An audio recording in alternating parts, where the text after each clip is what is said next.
Je pense que, comme le slogan le dit, un flic mort est à moitié pardonné. C'est extrêmement dur comme propos, mais c'est vraiment le reflet de la société qu'il y a aujourd'hui.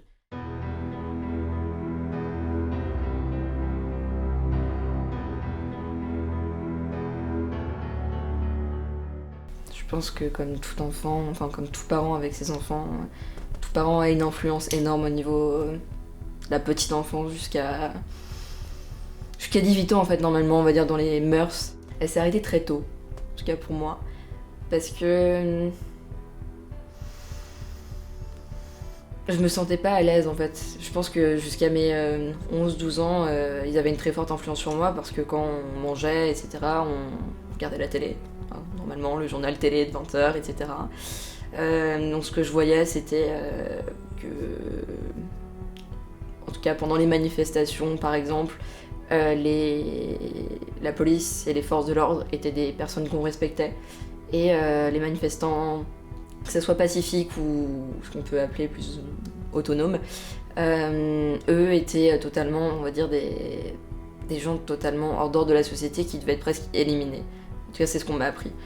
Après, on m'a toujours dit que l'argent était une bonne chose, que ça ferait mon bonheur, que si je faisais des études, que je faisais médecine, par exemple, et qu'à la fin, j'aurais du boulot, en fait.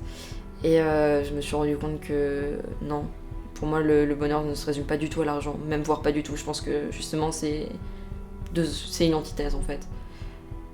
On m'a toujours plus ou moins ouverte à, on va dire, toute activité extrascolaire.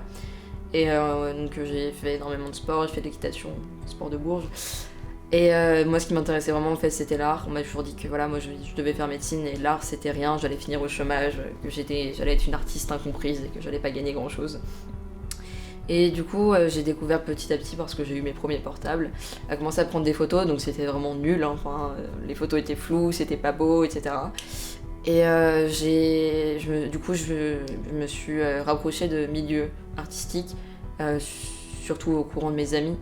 Et j'ai essayé en fait plein d'appareils et je me suis rendu compte que j'appréciais vraiment ça. Et puis j'ai fait, papa, maman, est-ce que je peux avoir un appareil photo? J'ai pas commencé par l'urbex dans la photo, j'ai commencé par les manifestations. J'ai vu une manifestation et je me suis dit, j'y vais. Je veux voir ce que c'est. Et je pense que si j'avais pas eu cette curiosité qui était déjà en moi, ça aurait pas marché en fait. Parce que quand on nous dit depuis tout petit que il faut pas y aller parce que c'est violent, parce qu'il y a un danger, bah voilà. Ce qui m'attire là-dedans, c'est surtout le fait de. Voilà, c'est le passage du temps en fait. De voir que à travers les populations, à travers les générations, on a réussi à faire quelque chose de totalement différent.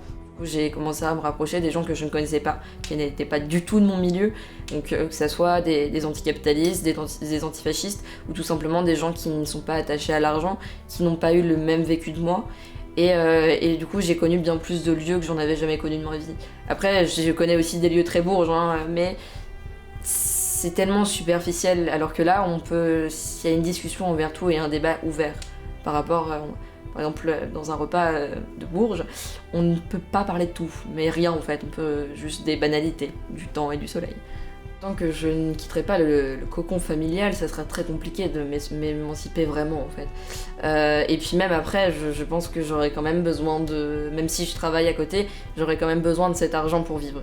Mais dès que j'en aurai plus besoin, j'en partirai très vite. Et j'essaierai justement de vivre, en tout cas, je pense que on va dire le projet utopique, qui est totalement utopique, et je le dis, on va dire comme la ZAD qui existe déjà, un projet de ville, et enfin au moins de ville, autonome, qui est sans argent. C'est totalement utopique, mais je pense que ça peut marcher si on est vraiment tous ensemble. Donc pour l'instant, il y a un contraste, c'est vrai, entre le fait que j'ai encore besoin d'argent de mes parents, même s'il y a un gros problème avec eux. En vrai, je pense que on a tous besoin un minimum d'argent pour se construire. Alors peut-être qu'ils m'ont payé énormément de choses, etc. Après, ils en avaient les moyens. Mais si j'avais pu, enfin, je veux dire, si j'avais pas eu ça, j'aurais réussi à me construire aussi. Et c'est même pas sûr, vu ce qui se passe, on va dire, dans les classes populaires, qui est aujourd'hui très compliqué de soi-disant monter dans la hiérarchie. Et en fait, on ne monte jamais. On reste toujours un pion. Ce sera juste un pion un peu moins haut.